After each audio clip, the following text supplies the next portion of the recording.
na bunga ng ating mga tanim na kamatis. Sa mga susunod po nga mga araw, yan po, mga manibalang na po yan, ay ating ma-harvest sa mga susunod na araw yan. Ano?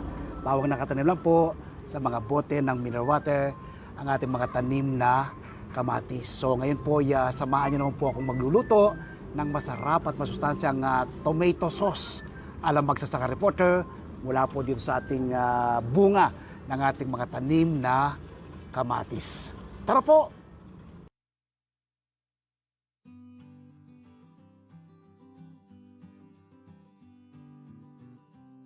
Ito po ang kumpletong sangkap ng ating lulutuing masarap at masustansyang tomato sauce Alam Magsasaka Reporter. Siyempre po yung ating bida, kamatis, sibuyas, bawang, olive oil, asin, asukal, at butter. So yan po ang kumpletong sangkap. Okay, pandarin natin ating kalang. Ayun. Ayan. Ating kalang. So, hintayin po natin painit ang tubig, no? Para ilagay ang ating bida, ating kamatis. Ilalaga po muna natin. So, hintayin po natin kumulo yan. Okay, tingnan natin kumukulo ng tubig. So, ayan, kumukulo na. Ayan. So, kapag kumukulo ng tubig, pwede na po natin ilagay ating kamatis. Ayan. Ating kamatis. Pansin po ninyo, iniiwa-iwa ko po ng bahagya yung kamatis, ano? Para mas mabilis po siyang maluto. Ayan. Tatakpan natin uli. Alright. Tingnan natin ulit kumulo yan. Okay, yung kumukulo na, no? Tingnan natin. Alright, yan kulong-kulo na. Ayan, naon po natin ngayon yan at babalatan natin. Alright. Patayin na natin ang kalang. Ayan, ay salokan natin ang ating mga bagong lutong kamatis. Lalagay po natin dito sa tubig. Ayan. Okay. Yun. Tatanggalin po kasi natin yung balat niyan eh. Ayan. Ayun. Para hindi po tayo mapaso, dapat ay palamigin ng bahagya. Okay, para mabilis pong lumamig, lagyan po natin ng yelo. Yan. Yan, pampabilis pong lumamig yan. Alright. So, yan po, no? Binabad po natin sa tubig na may yelo para mabilis po siyang lumamig. Yan. At hindi po ma-overcook din yung ating kamatis. Ayun, malamig na. So, ayun po ay tatanggalin na natin yan ng balat. So, ngayon ay babalatan na po natin. Ayan. Yung kamatis naman po, kapag naluto na yan, mabilis na po siyang mabalatan. Ayan. Ayun. Patay po natin isa-isa lahat. Ayan. Ganda po ng ating kamatis. Ito ang isa. Ayan.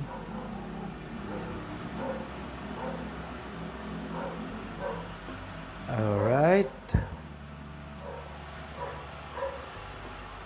So, ayan. Babalatan po natin lahat yan, ano? Dapat po, kapag kayo gumagawa ng tomato sauce, huwag nyo pong isama yung balat. Pagkatanggal po ng balat, ay iwain po siya ng maliliit. Ayan. Alright. Yun. Ayan. So, ayan pa. Ayan pong maliliit ang ating bagong nilaga na kamatis. Ayan, lagyan na natin sa kaserola. Ayan. Ito pa, yung mga natitirang babalatan pa. Yan. So, ganun lang po, no? Lahat ay babalatan. Tapos ihiwain siya. At tapos lalagay sa kasirola. So, ngayon, sama na po natin yung iba pang mga sangkap. Sibuyas. Yan. Sibuyas ang ating asukal. Alright. Tapos yung ating bawang.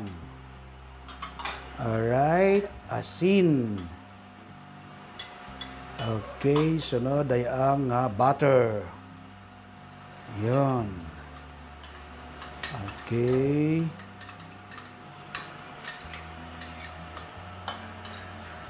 Yan. Sunod ay ang olive oil. Alright. So, isasalang po natin uli ngayon sa kalang yan. Yan. Asindihan po natin uli ang kalang ngayon. Yan. Right. Low fire lang po, no? Tapos medyo aluin natin bahagya para mag-mix po yung ating iba pang mga sangkap. Yan. Okay. Pakukuluin po natin ngayon yan, no?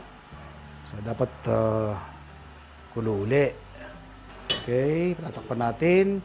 Yan po ipakukuluin natin, ano? Hanggang sa lumapot. At be sure po, mahina lang ang iyong kalang.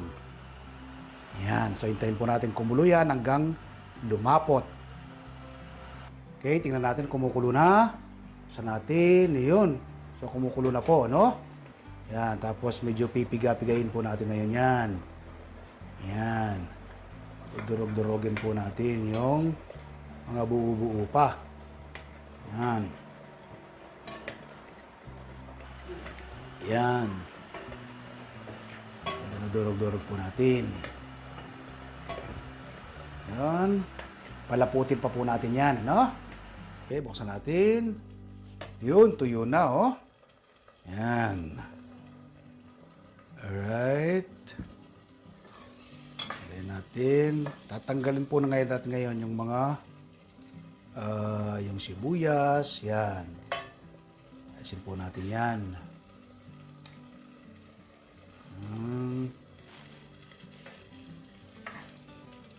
Yun. Malapot na po siya, oh. Yan.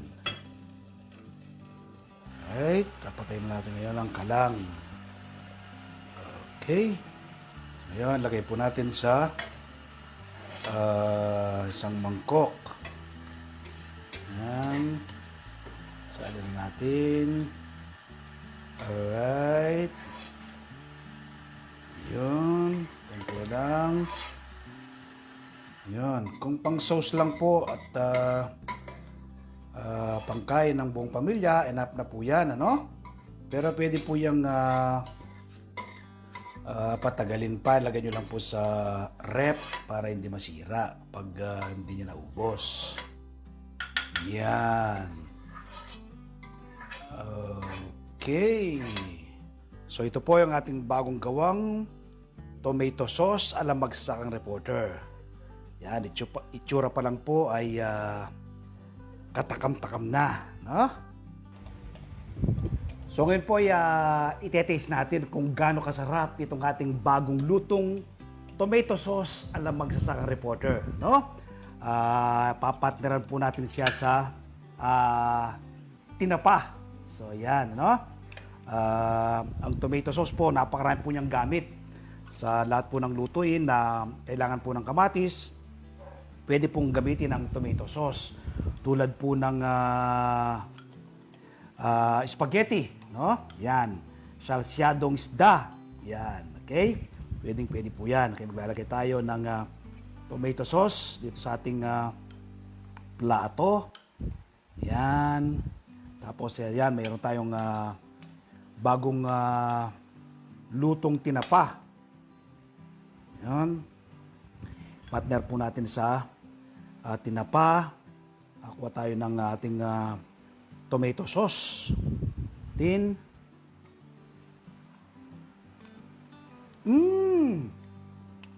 Grabe, sarap!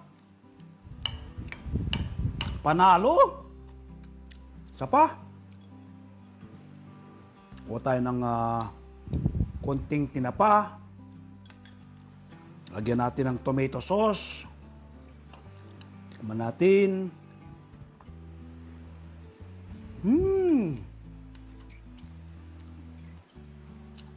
Champion! Manamis-tamis po yung lasa ng ating kamatis dahil kaka-harvest lang, no? From garden to table. Magluto rin po kayo ito. Tiyak po'y magugustuhan ng buong pamilya at yung mga anak, no? At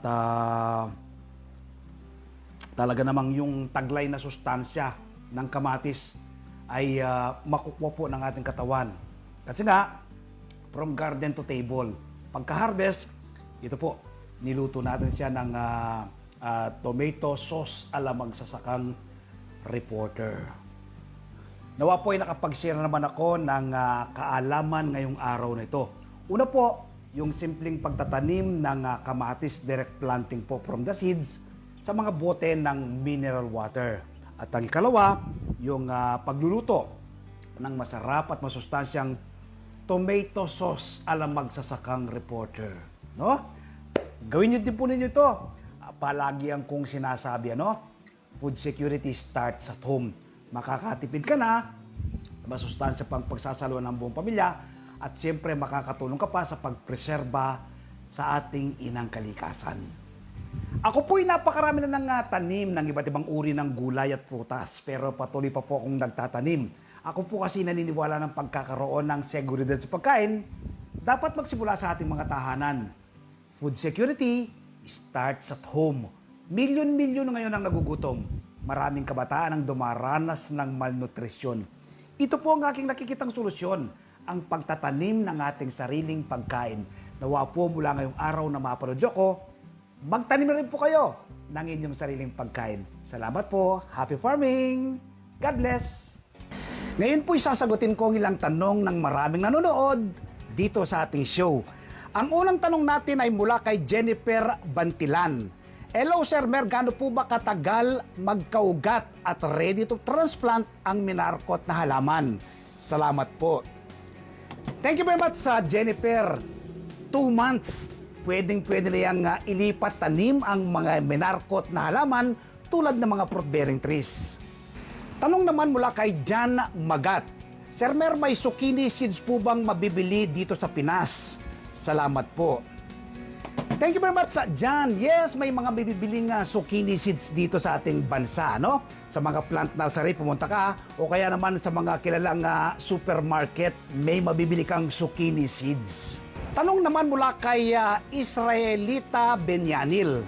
Sir Mer, ang MSG fertilizer po ba ay pwede rin sa orchids? Salamat po. Thank you very much, Israelita. Yes, pwedeng-pwede sa orchids ang MSG fertilizer. Yan ay makakabuti sa pagpa-flower ng iyong tanim na orchids. Tanong naman mula kay Robert Gelwa. Hello, magsasakang reporter. Hindi po ba nilalanggam ang mga laman na may sapal ng niyog? Salamat po. Thank you very much, Robert. Hindi naman, ako experience ko, yung mga ina-applyan ko ng sapal ng niyog ng aking mga tanim na halaman, hindi naman nilalanggam, kaya pwede mo rin i-apply yan sa iyong mga tanim na halaman. At ang huling tanong natin ay mula kay Jerry Minimo. Sir Mer, yung pong tanim kong kiat-kat ay may bunga na. Matagal na po, kulay green pa rin. Gaano po ba katagal bago ito mahinog? Salamat po. Thank you very much, Jerry. Ayaan mo lang yan na maging kulay orange. Yan ang palatandaan na inog na yung bunga ng kiat-kiat at ready ng pitasin. Ngayon po'y shoutout tayo sa ilan sa maraming nanonood dito sa ating show. Shoutout kay Dennis N. Amor Fajarda, Beth Santiago Serrano, Alex Puentes, Jenny Gabales, Leo Gubat, Jaira Bartolome, Francis Anthony Gabor, Abelina Ruiz, Bobet and Josa Cunanan, Eddie and Joserina Alhambra, Noni Firiol, Tatay Amado at Nanay Erlinda Caranto, Romeo Eneso sa Fernandez and Family, The Singing Santiago Sisters, Alex Giao, Puring Rivera, Nanay Feli Navarra, Joko Santoyo at Margie Vargas, Tatay Susing at Nanay Nori Kabigting, Ma'am Lydia Dison Canlas, Ma'am Peng Bartolome at Get Wilson, kay Ma'am Fatima Patio. Magkita-kita tayong muli dito sa Masaganang Buhay sa susunod na linggo. Ako po si Mer Lyson, kami ang 1PH, teleserbisyo para sa Pilipino.